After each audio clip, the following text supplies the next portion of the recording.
It's May 31st. That means it's time for a new 31 on 31. This time, it's comedy edition. We're looking at 31 classic, iconic comedies ranked from the worst to the best of the best.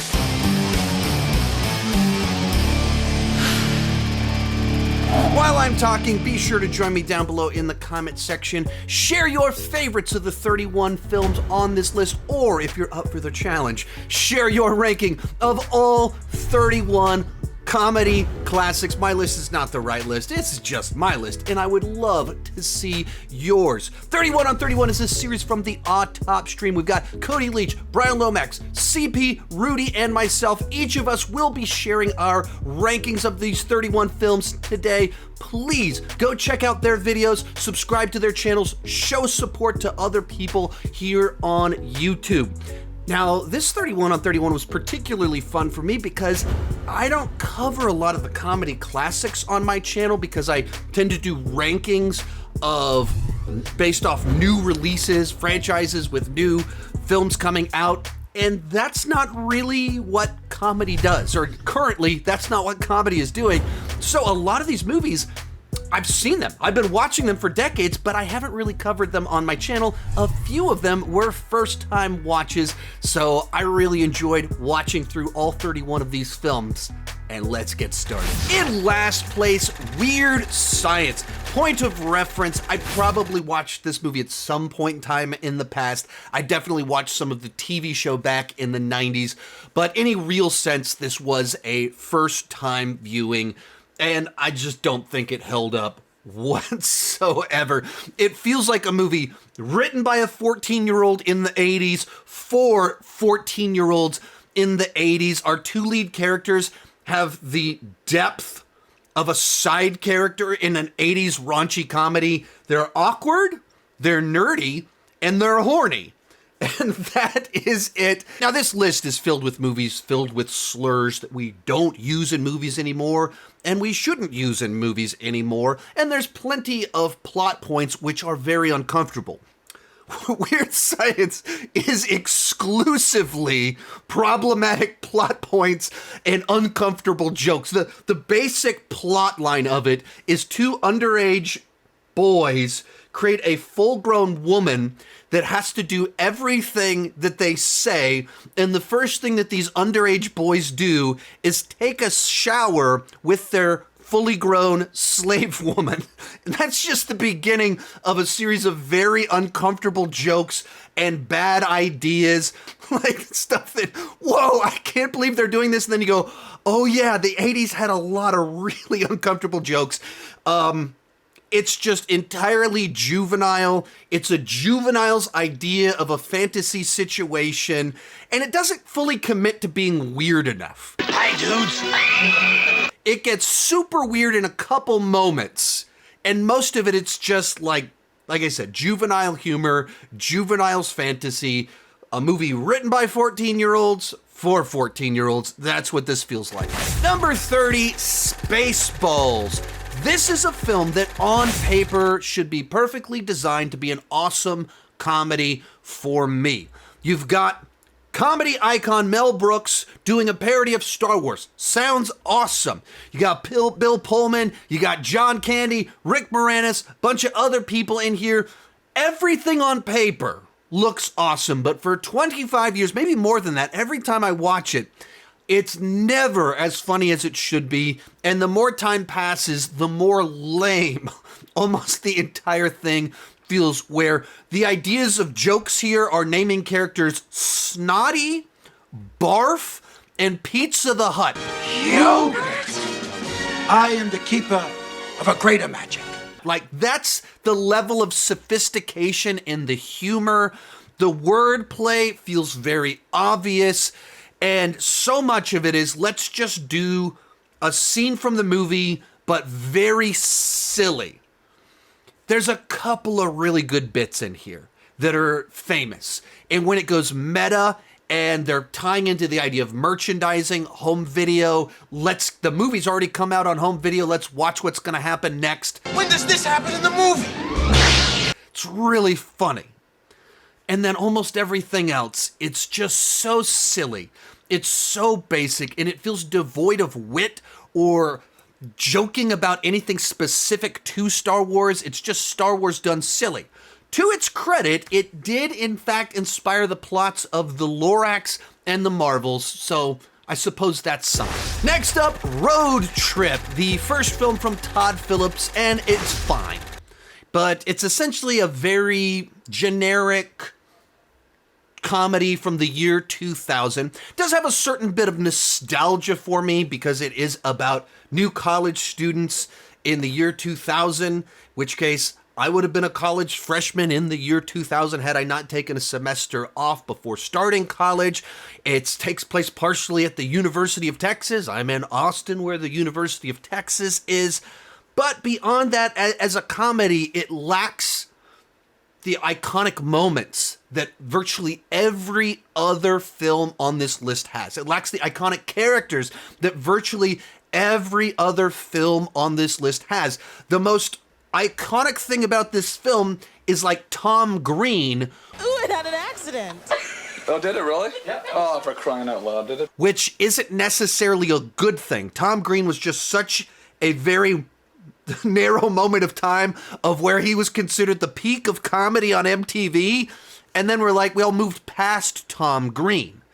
And besides that, like, you have familiar faces in here that are funny enough, charming enough, or whatever, but there's not much memorable about this film itself. It's just a college road trip movie. Even its plot, extremely derivative of a movie that came out 2 years earlier called Overnight Delivery, starring some guy named Paul Rudd and some no-name actress named Reese Witherspoon, with side characters played by people like Sarah Silverman. That's the same plot line based off the basic description, came out 2 years earlier. So just a movie it's inoffensive. And, you know, something like Spaceballs is more iconic because it's a big name tackling a huge franchise. This is unassuming. It doesn't have the weight of any of that. So it's just forgettable. 28, Kingpin, the Farrelly brothers follow-up to Dumb and Dumber, and one of those movies that's kind of always been, in my mind, the disappointing follow-up to Dumb and Dumber. Dumb and Dumber is on this list. It will be on the opposite end of this list. And I think I've kind of seen Kingpin before, but it just never stuck with me. I was never drawn back towards it, so this was the first time rewatching it in probably over 20 years. I didn't really remember much besides Amish bowling movie. And rewatching it, I understand why I haven't rewatched it. I just don't think the pieces really fit. And rewatching it, I can see why. It's possibly the trashiest PG-13 movie I've ever seen. And I think that's maybe even kind of at the core of why it doesn't work for me. It is PG-13, but it's also heavily about alcoholism, going to strip clubs, all this stuff. And so it fits right into the wrong spot to where it's not quite trashy enough. It can't fully go for it as an R-rated comedy and push boundaries. But as a PG-13 film, it feels too dirty, too nasty in some of the stuff that it's doing. And so I just don't think it works.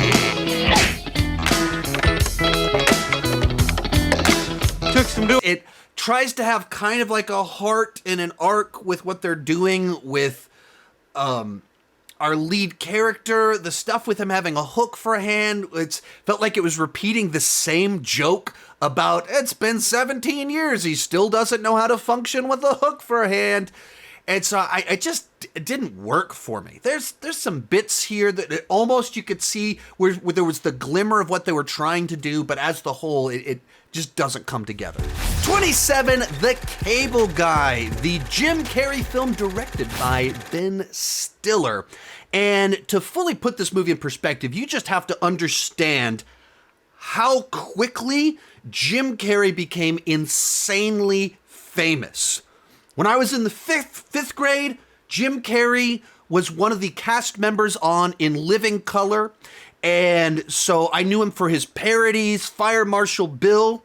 And then 1 year later, he's in Ace Ventura, which every one of us quoted on loop, Dumb and Dumber, which every one of us quoted on loop, The Mask, that everyone quoted on loop, and then he's in Batman Forever, which huge, gigantic film that we all went to go see. He, in a very short window of time, went from one member of an ensemble variety show cast to being like the biggest star in the world that everyone that was my age adored.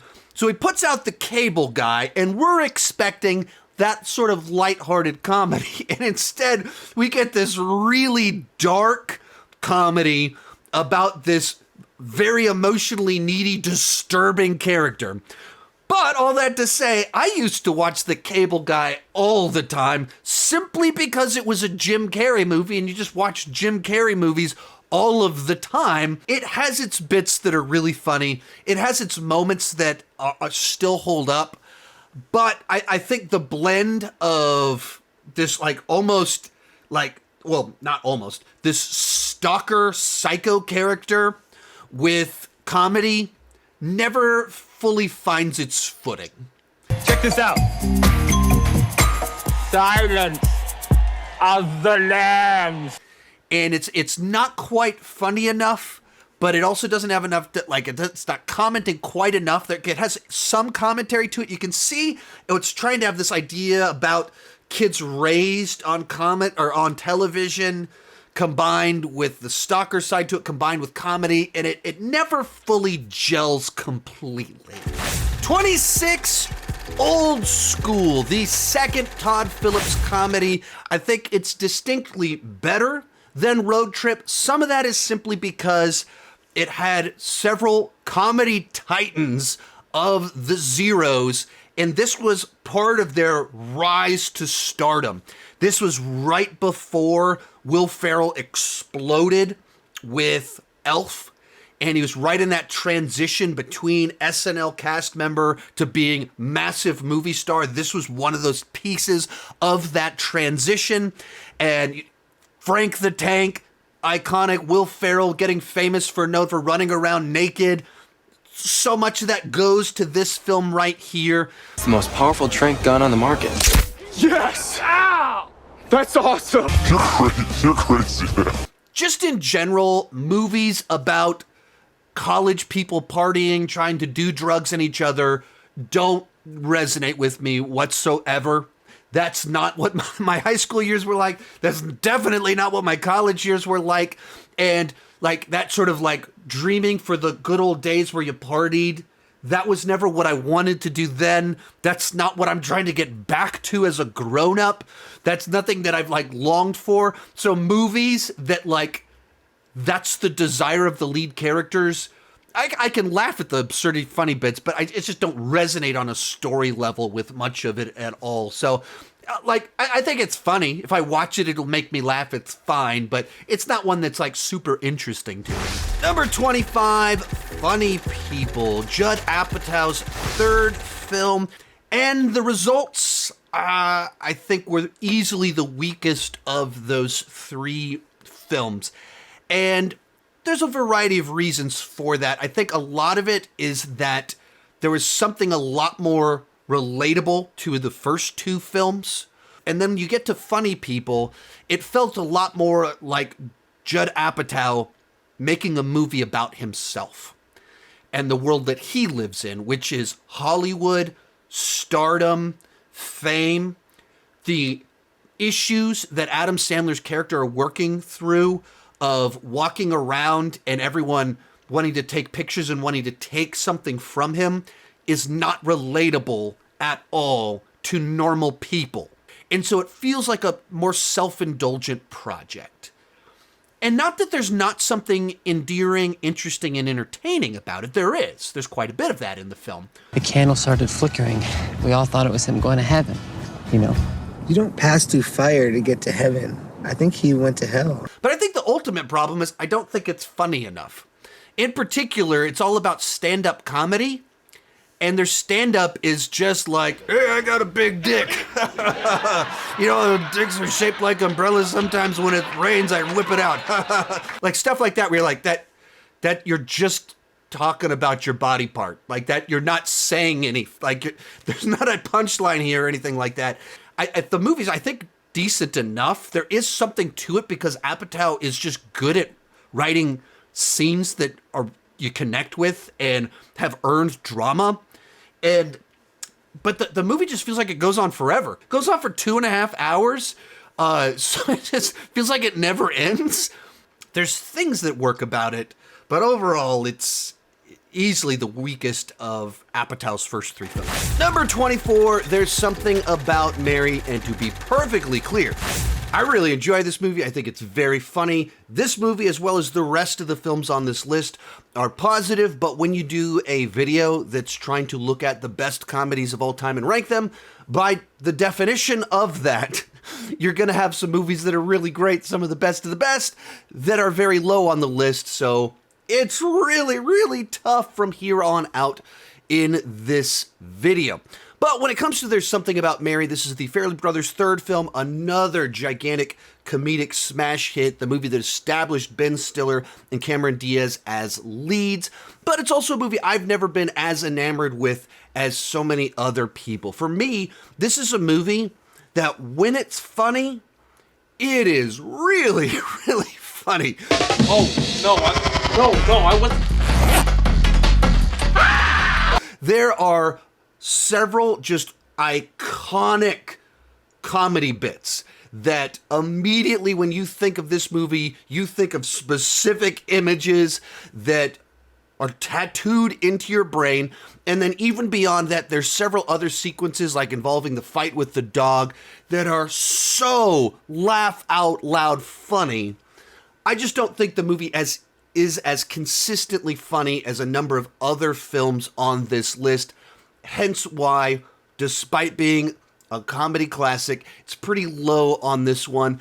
Even just kind of the inherent nature of the plot is one that feels like a little bit at arm's length to me, because it's like so stalkery about chasing this girl down and stuff like that, that it's like kind of interesting, but not one that I care about really at all. 23, Anchorman, Adam McKay's first film with an absolutely stacked cast, and this was one of the movies that springboarded so much of the cast of this film. Like so many movies on this list, it is endlessly quotable. Agree to disagree. That escalated quickly. There's any number of just laugh out loud sequences in this movie. Plenty of little bits that I use as my little meme cut-ins in my videos. For me, Steve Carell is the standout here. Brick is just so funny consistently throughout the movie. But it's also a film that has kind of as many misses as it has hits with the jokes. It goes off in some very odd directions with what we're doing with it. It leans a little bit too much into the Anchormen are horny and misogynists. Get the joke? Yeah, you already did that joke. So, of the Adam McKay comedies, while it makes me laugh every time I watch it, it's my least favorite of the bunch. Next, The World's End from Edgar Wright, the final film in the Cornetto trilogy, a film that tackles both midlife and reflecting back on the past, as well as Invasion of the Body Snatchers type story with these android robot things. As always, Simon Pegg is incredibly entertaining to watch, in particular with his back and forth with Nick Frost. You have plenty of Edgar Wright snappy dialogue in here. When the action takes place, he knows how to shoot action, and even the way that the android alien things are done. There's some interesting stuff graphically there, in particular with what they were able to do with their budget. And plenty of, or by now, he directed quite a few films, so just very assured in the director's chair with plenty of his visual style going on. And it, like each of Edgar Wright's films in the Cornetto trilogy, it manages to kind of have the extra layer to it of not just genre commentary, not just comedy, but also just a little bit of that human factor in the mix. And this one of all of them having the most that human arc thrown in there. Let's climb down the drain pipe. I got a better idea. Climb down the drain pipe. But I didn't feel like the genre commentary was quite as sharp this time. You know, later in this video, we'll talk about his take on zombies and action genre. I thought those were really on point. And this one felt a little bit looser, and there tried to be like a bridge to the drama and some commentary in there, and I didn't feel like the pieces quite hit. And so it feels like a movie trying to be several different things that don't fully come together as tightly as the rest of the films in the trilogy. 21 Blazing Saddles, and to be perfectly clear, I didn't grow up watching the 70s Mel Brooks films. I watched Spaceballs and Robin Hood Men in Tights many, many, many times throughout the 90s, but I never really watched Blazing Saddles, Young Frankenstein, so they're not movies that were kind of formative comedy classics for me. I've seen Blazing Saddles before, but I think I've only seen it once before, so it was essentially a first-time watch. It's a movie that I can respect the wit in the script. I can respect how ahead of its time it was in so much of the fourth wall breaking. Oh, ow! Have you ever seen such cruelty? Meta commentary, breaking out of the movie into Hollywood. There's a bunch of stuff in there that's like, wow, this feels like way ahead of its time. So witty, clever with what they're doing.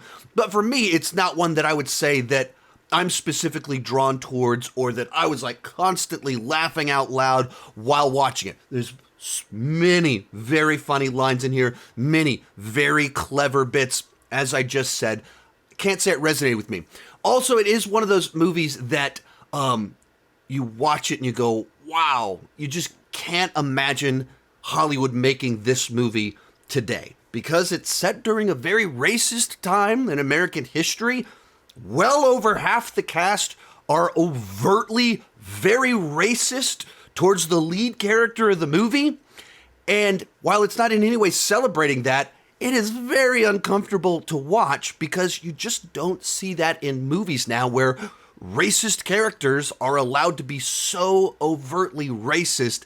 And that is the joke, that they are ignorant, horrible racists.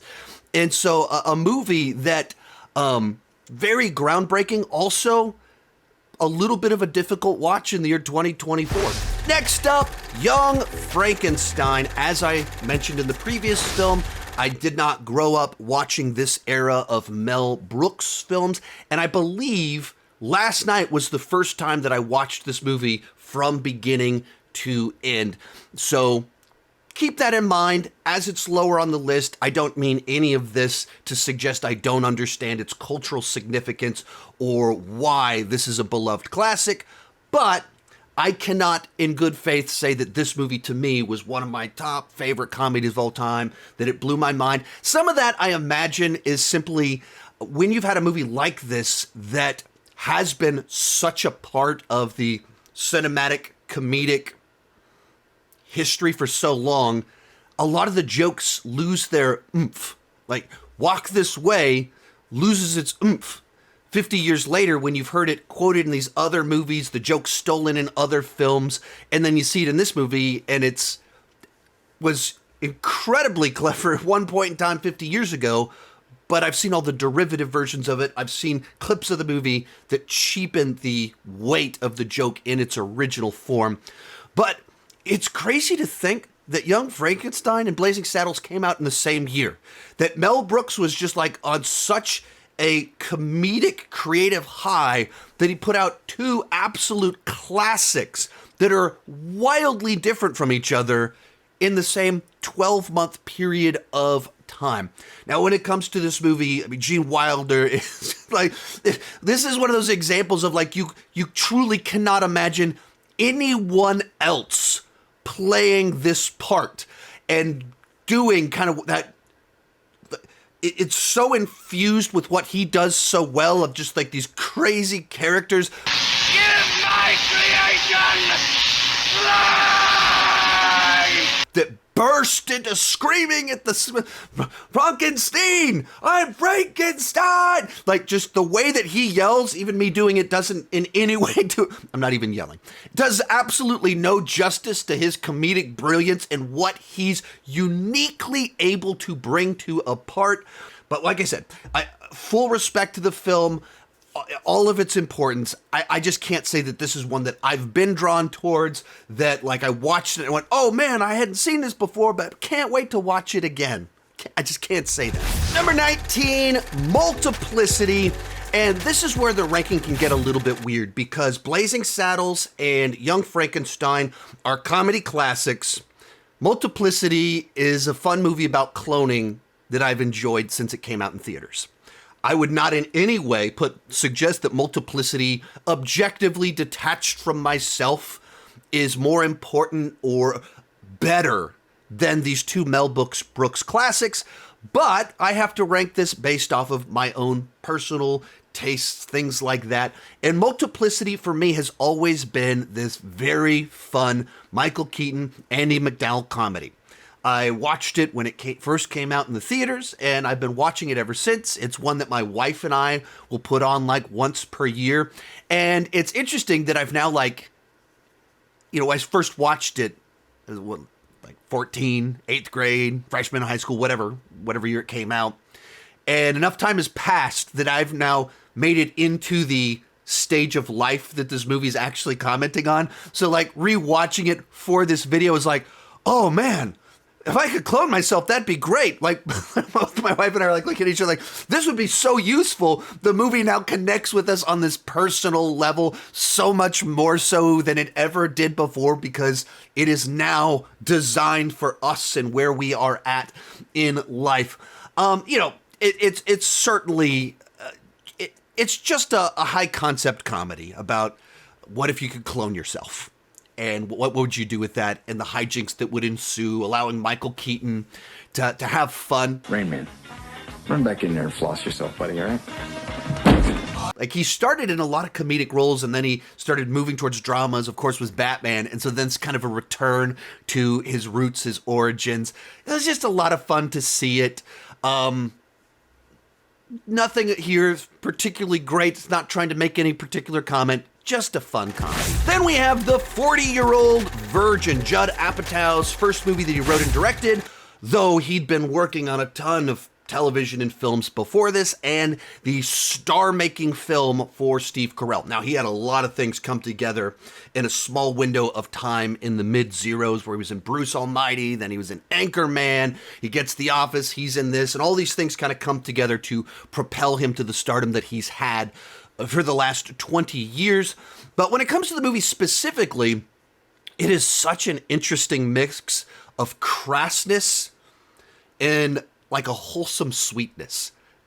Exterior, super raunchy comedy. It's inside, almost conservative. Like with the nature of this character and kind of that what he wants to do with his life and his relationships versus everyone around him and the scenarios that he's put in. No, Kelly Clarkson!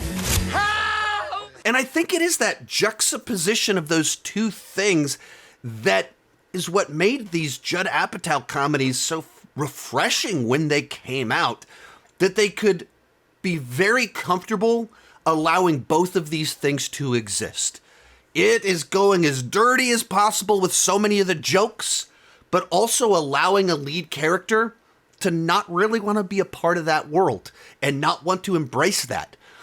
And there's something about that that feels different from most comedies that want to pick a side, pick a lane. This one doesn't. It just goes right down both of them at the exact same time. As for the specific nature of it, once again, it's another one of these comedies that kind of dwells in a space that isn't terribly interesting to me. While it's funny, I connected with the characters. It's endearing. The journey of a bunch of characters trying to get their friend laid at clubs and with drunk girls who are vomiting all over the place. Like, okay, that's not my world. 17, Happy Gilmore, and this is essentially our Adam Sandler movie for the list. Now, of course, we also had funny people in here, but that's a Judd Apatow film starring Adam Sandler. When you think classic era Adam Sandler and Adam Sandler type comedies, Happy Gilmore is our pick. And this is one of my wife's favorite comedies of all time, and it contains one of her favorite jokes in a movie of all time. I eat pieces of shit like you for breakfast. You eat pieces of shit for breakfast? No. This is a comedy that I've been watching since it came out. I find it highly rewatchable. It's highly quotable. It's utterly ridiculous. It is classic Adam Sandler.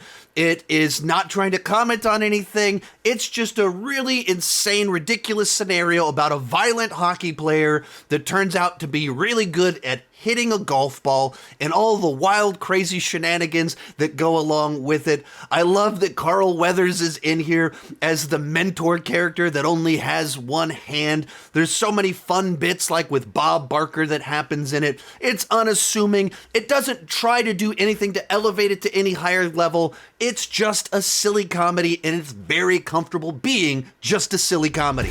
Number 16 in Bruges, possibly the most controversial film on this list because it is not a comedy in the same sense as the other films on this list.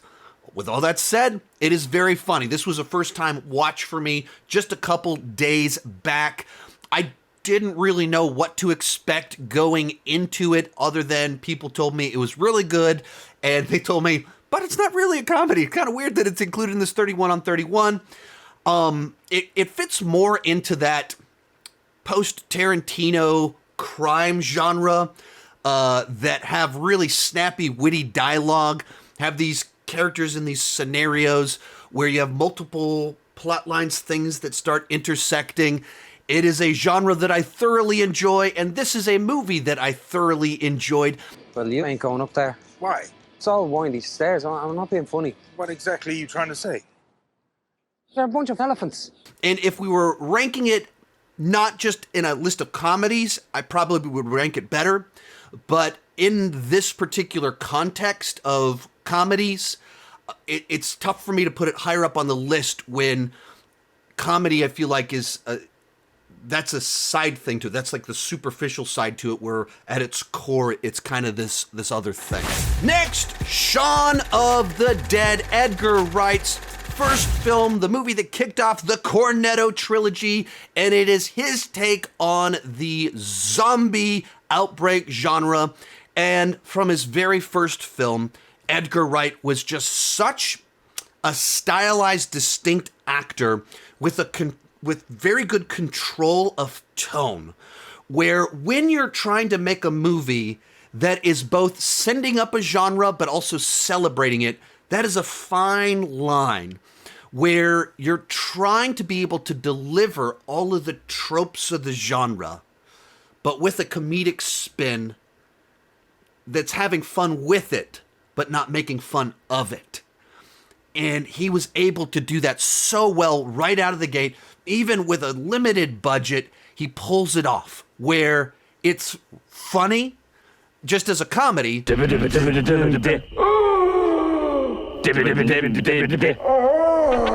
but it's also funny as a send-up of zombie movies. It also just works as a zombie movie, where you care about the characters, you care about their attempts to survive, the journey that they're all on. It fires on all cylinders, so there's a good reason that right out of the gate, Edgar Wright became a fan favorite, and he's continued to deliver on that for 20 years. Number 14, Airplane, an absolutely classic screwball comedy that is jam-packed from beginning to end with quotable lines that for decades now have just kind of been part of the popular culture, where you could just quote this movie without even realizing you're quoting the film.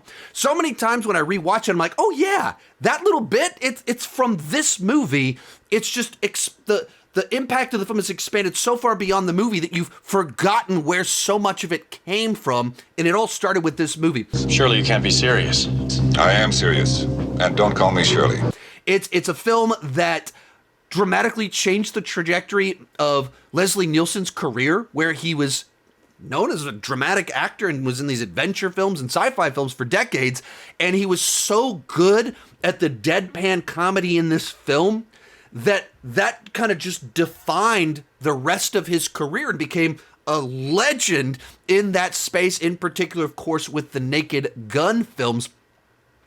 But kind of even beyond that, it's a movie that really still holds up. You can watch it and is as silly and ridiculous as it is, and how timely comedy can be. The jokes here still work, still land, and it is a movie with just such a high rate of jokes per minute. You know, a couple segments are a little bit dated where it, goes into Saturday Night Fever bits in the middle of this movie that maybe some of the context of that gets a little bit lost. But otherwise, a really, really funny movie to this day. 13, Ferris Bueller's Day Off, an absolutely iconic John Hughes comedy. One of those movies that just, where he was able to tap into something and make the definitive movie about a thing. This one, the definitive movie about skipping school. Any movie henceforth, for now almost 40 years, that's about skipping school, it's just trying to build off or go down the path that Ferris Bueller already cut. He did it first, and he did it the best, so everything is simply compared to what this movie did. There's so many sequences in here that are iconic, memorable. Bueller. And like so many John Hughes comedies, it has that heart at the core where when you move into the back half, you have this story about friendship, about being your own man and, standing up for yourself. And so, once again, Hughes combines the comedy with the heart and memorable sequence. Number 12, Knocked Up, my favorite of the Apatow films on this list. And like I said with the 40-Year-Old Virgin, Apatow has this strange ability to make these incredibly crass films with so much overt sexual humor that have this wholesome core to them at the exact same time and have a sweetness to them. You'll have no shortage of mean-spirited humor and friends picking on each other, bad behavior, all of that. But also, they're well-meaning characters that are trying to do their best. They're so grounded. And I think that's why this film in particular just broke out on such a large level, because the central story about it, about pregnancy, is more broadly accessible than some of his other films. And then it just felt so refreshing to have a movie that combined these two things the way that it does, and also feels so grounded. Dude, okay in here? Get out! I shouldn't have gone in there. It plays like a drama, but it's filled with comedy. It's nonstop jokes. The comedy comes so much from the banter between characters. It has characters you care about, character arcs for those characters that you care about, multiple. We have all kinds of arcs kind of going on. Everyone feels real, and that's why it connected the way that it did, and it works on multiple levels, more so than just being funny. Now, with Apatow, I think he's just in many ways just too crass. He lives in a world of dick jokes that's just not the world that I live in. So there's a limitation on how much I enjoy his films or want to rewatch them. But I mean, I think there's a lot of talent on display. Number 11, Hot Fuzz, Edgar Wright's absolutely on point spoof of action movies while celebrating action movies. The reason that this movie works so well is that Edgar Wright understands action movies, how to stage cool action. He understands the tropes, why people like them, when they're overdone. And as he's spoofing them, it's done entirely out of love. He's making fun of all of this stuff that we love about the genre and finding ways to provide the ridiculousness in a new angle. So it's it works as just an action movie when the shootouts happen, they're well staged and choreographed. You get the iconic moments that you want in an action movie, the tropes, the cliches, they're all in there. And they play them both earnestly, but they play them also as a punchline to a joke.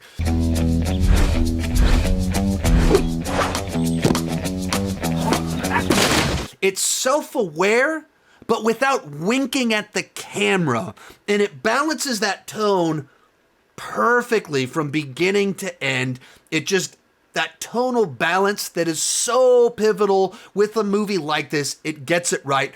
Likewise, Edgar Wright continues to just be a very assured director in just the way that scenes will transition from one sequence to the next with the camera movements and everything like that. Like, he knew exactly what he wanted and how to get it done in just his second directorial effort. Which is a huge compliment to him.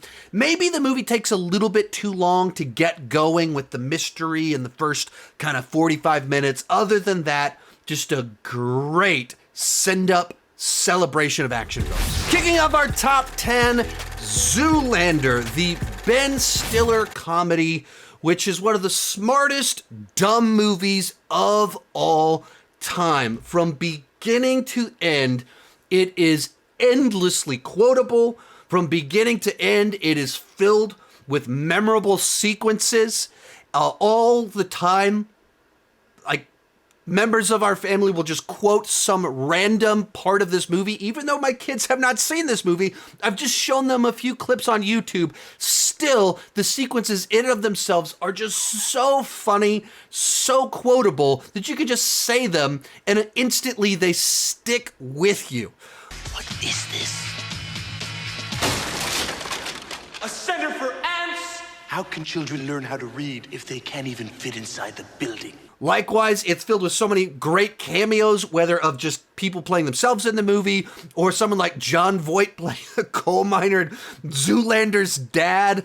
And even there's people in it that I didn't even realize were in the movie. Rewatching it, didn't realize that one of the members of Zoolander's posse at the beginning that gets blown up is a Skarsgård. I've seen this movie so many times, and then rewatching it this last time, I was like, wait a minute. That's a Skarsgård right there. Oh no, he's about to die in a freak gasoline fight accident. So I adore this film. Still makes me laugh out loud over 20 years later. Next up, coming to America, back in the 80s, Eddie Murphy was on top of the world. And to close out the decade, we got one more great Eddie Murphy comedy, Coming to America, and I still think this is one of his absolute best films. And what I really appreciate about this film, compared to so many of his other ones, is that Prince Akeem is legitimately a good person. Like, he wants to do the right thing. He's honorable. He's of noble character. He doesn't take his royalty for granted. He believes in hard work. And so it's like a character devoid of cynicism, just trying to do the right thing and in search of true love. And so you have a romance, you have Murphy and Hall absolutely going for it, playing all of these different characters in the film.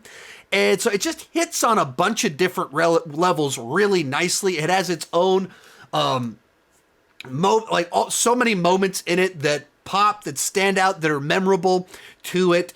Son, if you want to keep working here, stay off the drugs. And unfortunately, they decided to make a sequel a couple years back that ruined all of that. Then we have Planes, Trains, and Automobiles, probably the Hughes film that I have rewatched the most times. And just a classic formula, an odd couple pairing on a road trip.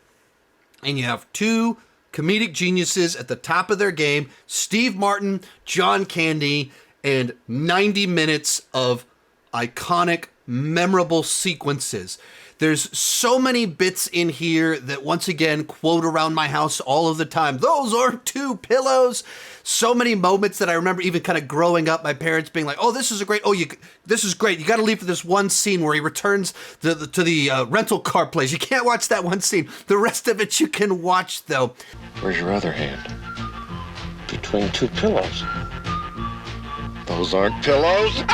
And then in classic Hughes fashion, it's a movie that has so many funny bits.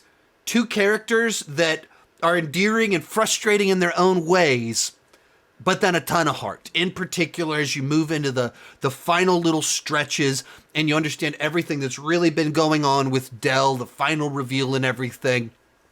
and Steve Martin kind of coming around. You know, it has that just heartwarming finale to the entire thing.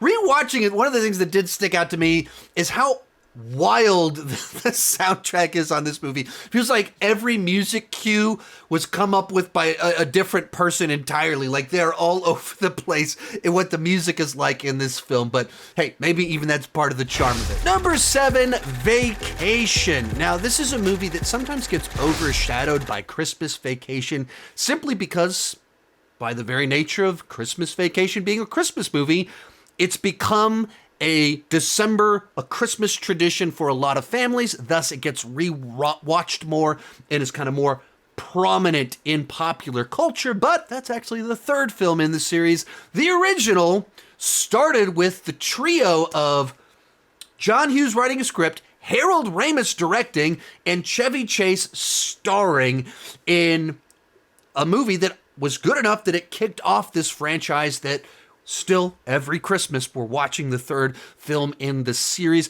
It is a surprisingly dark film, and Clark is a shockingly unlikable lead, and that's kind of exactly what makes the movie work. It has so much edge to it. They kill a dog, they kill a grandma, Clark is awful, and all of it is played for laughs. They'll do something shocking and then throw a punchline at the end of it that still works to this day. Okay, let's go. Come on. Don't you want to look at the Grand Canyon? It's great. And when it comes to Clark, he's this terrible person, but because of the comedic charisma of Chevy Chase, he's still able to be endearing. He's still someone that you like to see him on screen and all of his hijinks and everything that he's up to, because Chase makes him so incredibly funny. So this is one of those movies that there's a good reason that it launched a franchise that has stood the test of time. Number 6, Step Brothers, an Adam McKay comedy that just makes me laugh from beginning to end. The comedy duo of Will Ferrell and John C. Reilly, I think, is just pure comedic gold. They play off each other so well. They have such good chemistry. And watching this movie where they have this constant rivalry and then bromance and the back and forth is so unbelievably funny to me. There's so many bits that are laugh out loud funny, and it's the rate of jokes combined with the number of them that land is really, really high for me. Hey, I never asked you. Yeah. You like guacamole?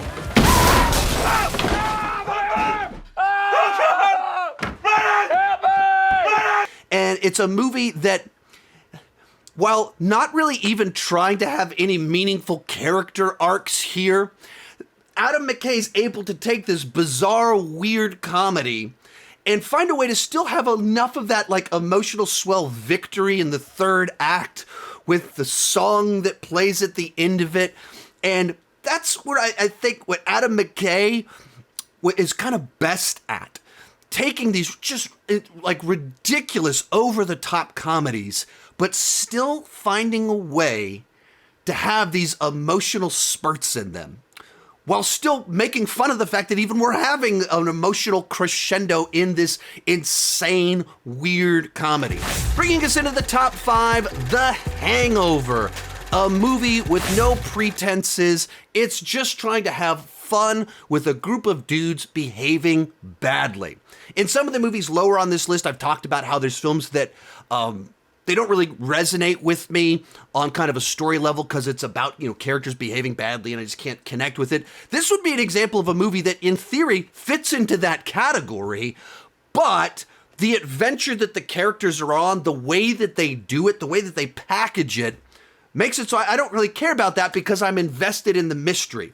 It's about characters behaving badly in Las Vegas. I'm sure you're qualified to be taking care of that baby. Oh my God.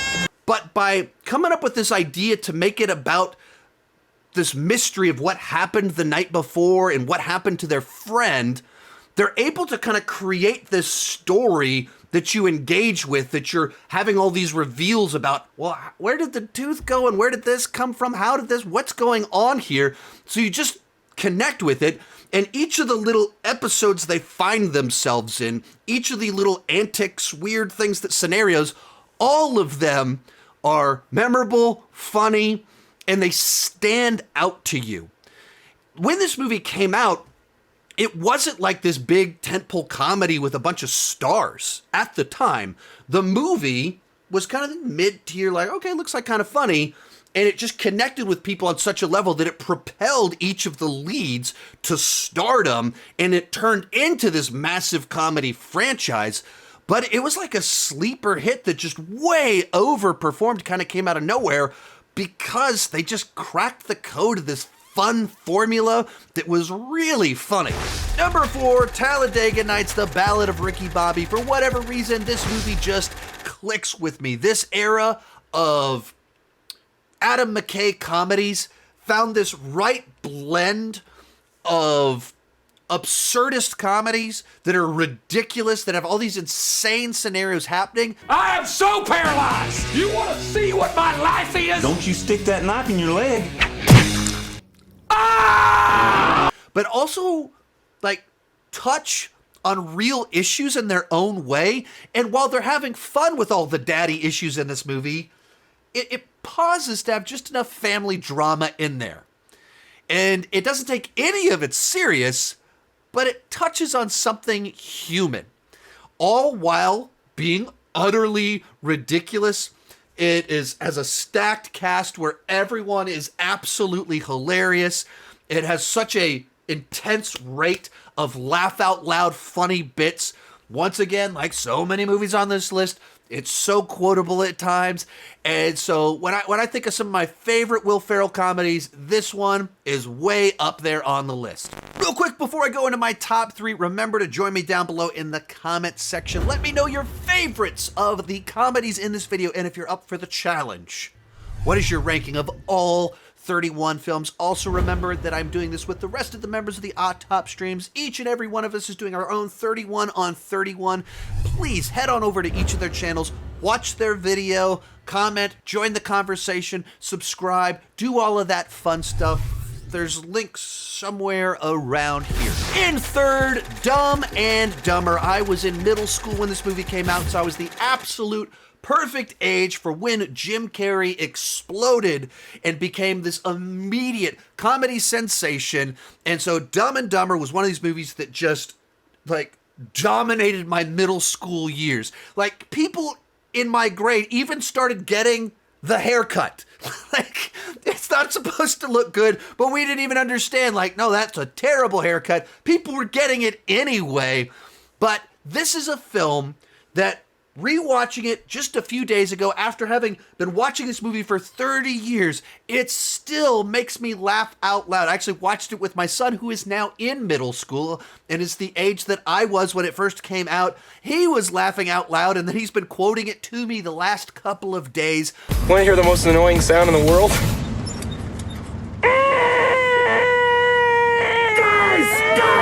Guys! And that's, at the end of the day, a comedy's job is to make me laugh. This movie makes me laugh. It consistently makes me laugh from beginning to end, and it has consistently made me laugh for 30 years of my life.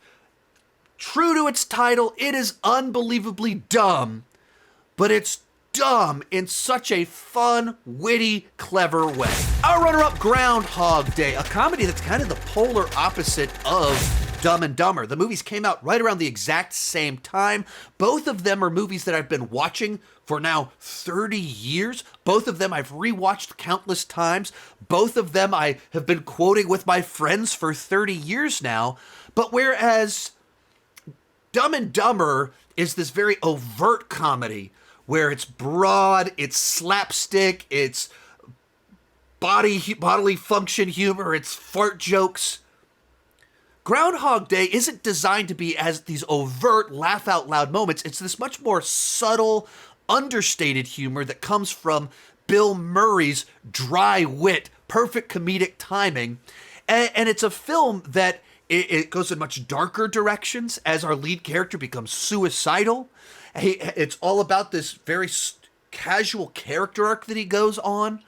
And it's a film that works in ways that it probably shouldn't. It's a time loop movie that is in no way concerned with explaining the time loop. It doesn't care. The movie does not spend 1 second trying to explain it. It's all about this character and his journey of becoming a selfless person through an eternity of reliving what at one point in time was his nightmare. And by the end of it, he's like, hey, maybe we should move here. Maybe it'd be nice to live here. And he learns to love the people there. There's something very heartwarming about it while never compromising the Bill Murray-isms. It's a movie that can be poignant, it can be profound, while also just having that sharpness of Bill Murray's wit. Like there's no tomorrow. Phil Connors! Ned! Because... And while he was still in his prime and in his peak, so just a really special comedy in a movie that, here we are 30 years later, anytime you do a time loop film, it's immediately compared to this movie. It is the time loop movie that all time loop movies of every genre, whether a slasher or a mech suit Tom Cruise action movie, they are all immediately compared to this film because it is just the epitome of the genre and did it so well. But coming in at number 1, Tropic Thunder, a comedy that just works on so many different levels. At its core, it is this brutal takedown of Hollywood where these big, gigantic movie stars are just going scorched earth on themselves and just pointing out how ridiculous and hypocritical Hollywood is and how superficial all of these actors are. And it is so unbelievably, shockingly funny. And one of the funniest ironies of it is that Robert Downey Jr. in a movie that it's the purpose of his character is to utterly destroy the great lengths that actors will go in desperate pursuit of prestige and winning awards. And then his performance was nominated for a bunch of awards because it is insanely good. I know who I am. I'm a dude playing a dude disguised as another dude. What? But it's not just a brutal takedown of Hollywood. It also functions as this fun send-up of war action films. And so very much kind of true to kind of a Hot Fuzz kind of vibe. It has its action tropes to it that it makes fun of at the beginning of the film and then it plays into them at the end of the film, all while making fun of them. And then even beyond that, it's a movie where, like, everyone is giving an iconic performance. And you could be like, well, I mean, Robert Downey Jr. just steals the show. Well, I mean, but of course, Simple Jack, Ben Stiller, I mean, he's great at what he's doing. Well, then Tom Cruise is in the movie. Man, he steals every scene that he's in. Well, the trailers at the beginning, those steal the film. Like, it's a movie that's like competing with itself for what's the best thing in it. And everything in it is like the best thing in it. So often when Hollywood makes a movie about making movies, it just feels so self-congratulatory. And this is like the polar opposite of that. And so that's what just kind of makes it so witty, so clever, so memorable, so quotable. It's so many different things all at the same time. So for me, as of today, it comes in at number 1. But different day of the week, this list would be very different because this is tough when you're trying to rank a bunch of your favorite comedies of all time. Remember to check out everybody else's 31 on 31s. We got buttons around here. We got it down in the description. We got a pinned comment. Thank you so much for watching and keep talking movies and TV too much. Bye-bye.